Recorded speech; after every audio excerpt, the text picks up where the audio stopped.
Assalamualaikum warahmatullahi wabarakatuh. Perkenalkan, nama saya Zulfa Nabil dari kelas 9B. Saya akan mempresentasikan buku Rich Dad Poor Dad. Selanjutnya, bab yang saya pilih adalah bab 9 yang berisi masih ingin lagi, inilah beberapa hal yang harus dilakukan. Gagasannya, ada banyak orang yang ingin berbuat daripada berpikir, dan ada juga orang yang berpikir tapi tidak berbuat. Tapi menurut Robert, dua hal ini ada di dalam dirinya. Beliau berkata, saya menyukai gagasan baru dan saya juga menyukai tindakan. Inilah daftar apa yang harus dilakukan untuk memulai suatu bisnis. Yang pertama, berhentilah melakukan apa yang sedang Anda lakukan. Dengan kata lain, beristirahatlah dan evaluasilah apa yang berhasil serta yang tidak berhasil. Jika kalian masih melakukan hal yang sama berulang kali dan mengharapkan hasil yang berbeda, berhentilah dan mulai cari hal yang baru. Selanjutnya, carilah gagasan baru. Untuk mencari gagasan baru, Robert biasanya pergi ke toko buku dan mencari buku-buku tentang topik yang berbeda serta unik. Dia menyebutnya formula. Beliau membeli buku-buku praktis tentang formula yang sama sekali tidak diketahuinya. Contoh bukunya adalah The 16% Solution karya Joel Moskowitz yang berisi sebagian besar orang tidak mengambil tindakan atau mereka membiarkan orang lain membujuk mereka keluar dari formula baru apapun yang mereka pelajari. Lalu selanjutnya ada temukan seseorang yang sudah melakukan apa yang ingin Anda lakukan. Ajak mereka makan siang serta minta tips dan trik dari mereka yang sudah bisa, yang sudah berhasil melakukan apa yang ingin kalian lakukan. Selanjutnya, ikut kursus, baca, dan hadiri seminar.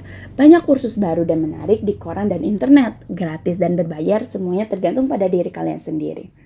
Menurut Robert, beliau tidak peduli seminar itu berbayar atau tidak, yang penting dia bisa mendapat ilmu apa yang dia inginkan. Selanjutnya, buatlah banyak penawaran.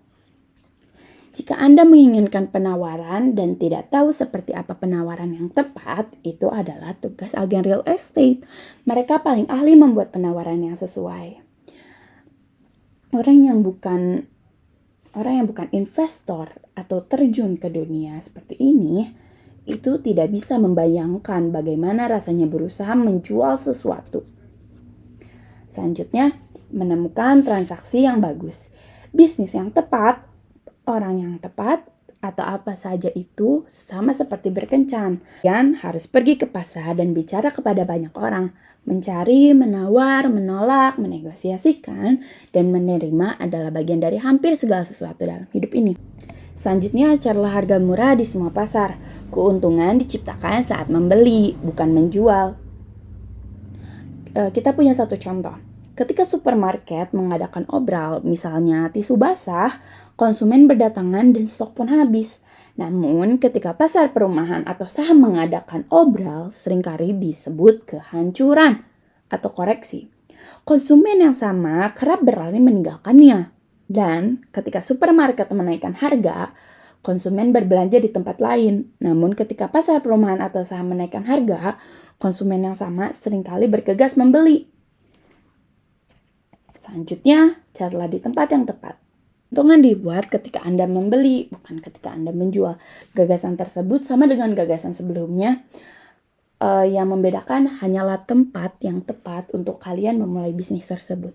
Selanjutnya, carilah orang yang ingin membeli lebih dahulu. Belilah pie dan potonglah menjadi beberapa bagian. Kebanyakan orang mencari sesuatu yang sanggup mereka beli, jadi mereka terlihat terlalu kecil. Kita punya satu contoh di sini. Seorang teman beliau mencari sebidang tanah. Dia punya uang, tapi tidak punya waktu. Beliau menemukan sebidang tanah yang luas, lebih luas dari yang ingin dibeli oleh teman beliau. Mengikatnya dengan sebuah opsi, menelpon teman beliau dan dia berkata, mau membeli sepetak.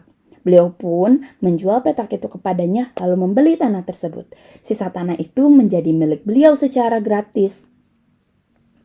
Para pemikir yang kerdil tidak mendapat keuntungan besar, namun kalau ingin makin kaya, berpikirlah besar. Selanjutnya, berpikir besar. Pedagang eceran suka memberikan diskon jumlah semata karena kebanyakan orang bisnis menyukai pemborosan. Jadi, bahkan kalau Anda kecil, Anda selalu bisa berpikir besar. Orang kecil tetap kecil karena mereka berpikir kecil, bertindak sendiri atau sama sekali tidak mengambil tindakan. Selanjutnya, Belajar dari sejarah, semua perusahaan besar di bursa saham berawal sebagai perusahaan kecil. Contohnya Kolonel Sanders. Beliau tidak kaya sampai setelah dia kehilangan segala sesuatunya pada usia 60 tahun. Lalu Bill Gates adalah salah satu orang terkaya di dunia sebelum berusia 30 tahun. Dan yang terakhir, tindakan selalu mengalahkan ketiadaan tindakan. Jadi, jika kalian ingin mengalahkan ketiadaan tindakan, harus ada tindakan. Itu saja yang bisa saya sampaikan. Semoga presentasi saya kali ini bisa berguna di masa depan dan berguna untuk aku, kita, kalian semua untuk memulai bisnis. Segitu aja. Terima kasih sudah menyimak. Wassalamualaikum warahmatullahi wabarakatuh.